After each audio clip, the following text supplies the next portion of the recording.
Match contre Bourg-en-Bresse. Et dans le deuxième quart-temps, sur un départ pour aller poser un écran, j'ai le tendon d'Achille qui pète. Au début, je ne sais pas ce que c'est parce que j'entends un gros boom derrière moi.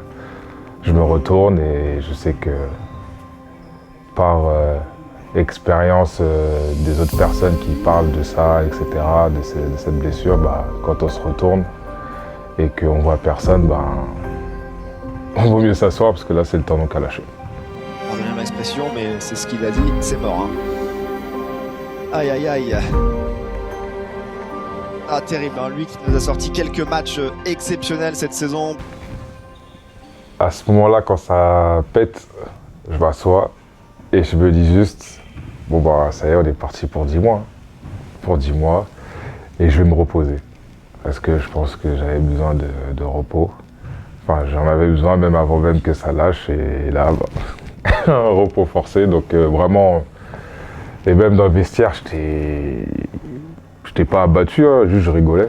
Je rigolais, je parlais avec les gens, je faisais des blagues et tout. Et en fait, dans ma tête, j'étais déjà dans le process de vas-y, là c'est bon, ça va être un long process, tant mieux, comme ça au moins je vais me régénérer, faire plein de choses. Pouvoir faire plein de choses que j'ai pas le temps de faire dans une saison. Et let's go, hein, on est en plein dedans. Yeah, right back. I walked in the studio, Noel said, I thought you quit. I said, nah, I'm quitting again. Je le prends bien parce que au moins là, ça va me permettre de bosser sur pas mal de choses que nous, en tant qu'athlètes, on n'a pas le temps de bosser durant la saison. Donc là, ça va. Certes, c'est une épreuve.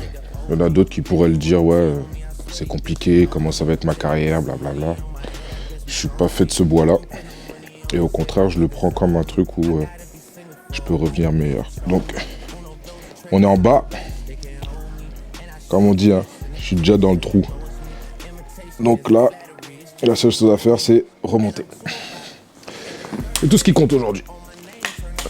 Eh, ça va, on a fait mimuse. Big wheels keep rolling, rolling. I'm outside. 29, G5, seaside. I've been losing friends and finding peace. Parfait. But honestly, that sound like a fair trade to me. If I ever heard one, and I'm still here outside. Front line, south side. I've been losing friends and finding peace. Honestly, that sound like a fair trade to me. Look, don't invite me over if you go another. Tu vois les gants là qui se font pas.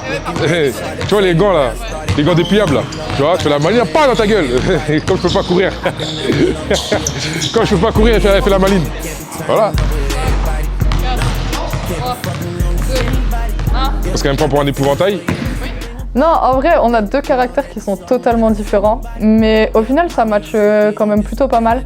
On se chamaille beaucoup, mais ça va. On s'entend bien parce qu'en fait, on a la même, on sait où on veut aller. On veut aller au même but, donc et il sait très bien que je vais l'accompagner du mieux possible et que je vais être là tout le temps pour lui. Vu qu'il veut bosser et revenir sur le terrain encore plus fort, on se rejoint là-dedans, donc ça marche. Hey, est-ce que toi tu t'es fait reposte toi par Gilbert Montagnier? Tu te fais reposte par Gilbert Montagnier ou pas toi? Ah, mais t'es vraiment que c'est lui qui t'a reposte. Eh, je m'en bats les couilles, c'est Gilbert Montagnier qui m'a reposte. C'est pas possible que ce soit lui, non. Eh, c'est Gilbert Montagnier qui m'a reposte. Alors il a pas fait exprès. Ah, t'es un gamin. Ah, t'as vu? Eh, t'as vu, c'est pas moi. T'as vu ce qu'il dit, hein, c'est pas moi. Voilà. C'est pas bien de parler des personnes en manque de capacité. Comme toi, on parle pas de toi alors. Là, t'es en manque de capacité, hein. Ouais, clairement. Manque de capacité. Oui, clairement. Clairement, et j'assume. Hein.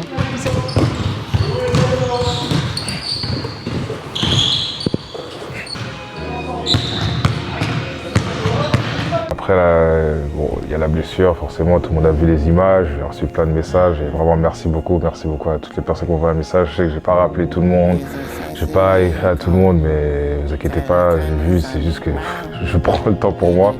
Et à chaque fois, en fait, moi je suis dans le speed un peu à m'occuper de pas mal de choses pour ma blessure. Je prendrai le temps de répondre plus tard, mais une vague incroyable. Il y a eu l'un des premiers à m'avoir appelé pour sa blessure.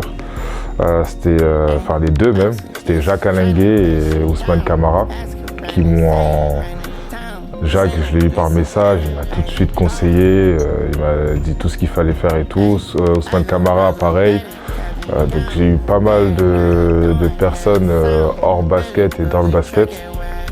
Les amis qui sont là, bon forcément la famille, les amis, les proches, inquiets, déçus, au vu de ce que je faisais aussi par rapport à mon début de saison.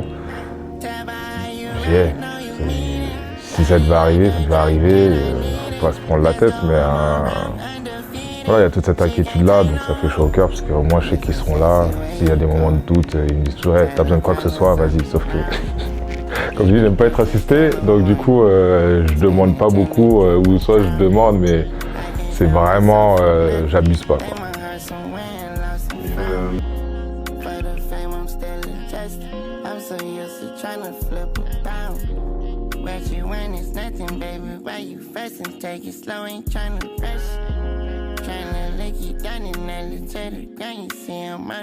Je suis acteur d'une autre manière parce que voilà,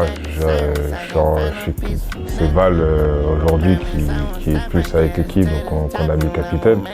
Mais c'est vrai, je suis capitaine dans l'équipe, donc il faut. J'essaie de, vu que je suis plus là sur le terrain, je le fais en étant sur le côté. Et j'aide au mieux mes gars, parce que maintenant j'ai une vision externe, donc il y a plus de choses que je peux voir, analyser, décortiquer. Et voilà, en tant que joueur, souvent on peut avoir des choses qu'on sent un peu plus, donc on va conseiller, on va aider. Je parle avec les gars, ça va être beaucoup mental, Voilà, il y a le coach, il y a le staff, ils font leurs choses. Moi, je vais plus être sur le côté mental, les gars, faut rien lâcher, faut aller de l'avant. Voilà, les petits trucs à corriger. Et après, cette partie-là, elle est importante. Donc, j'essaie de parler avec tout le monde, d'encourager tout le monde, que tout le monde soit positif. Parce que forcément, saison compliquée. Et il n'y a rien de pire que de partir dans une spirale négative où tout le monde se. On sait très bien dans les équipes, souvent quand ça va très mal, chacun pointe l'autre. Alors que c'est pas le but, et puis ça va pas arranger le problème. Maintenant, ok, il y a un problème, qu'est-ce qu'on fait? Soit on est acteur, ou soit on est juste là, on attend, on pointe et on règle pas le problème. Donc je pense que c'est important de pouvoir faire ça et que ça relie le groupe. Hein. Souvent je vais aux entraînements, etc. Ils viennent tous me fatiguer, mais ça va, c'est cool. Franchement, ça va, c'est cool. J'essaie de garder ce lien-là parce que je pense que l'équipe en a besoin. Et puis même moi, je kiffe tellement le basket que ça me dérange pas de faire ça. C'est naturel, je le fais, je kiffe. En plus, quand je vois ils sont en train de s'enjailler sur le terrain, moi-même je suis enjaillé. Des fois, j'oublie même ma béquille. Donc, mais je kiffe. J'aime tellement ça que je suis dans le kiff et ça c'est cool. J'essaie vraiment de garder ce truc-là.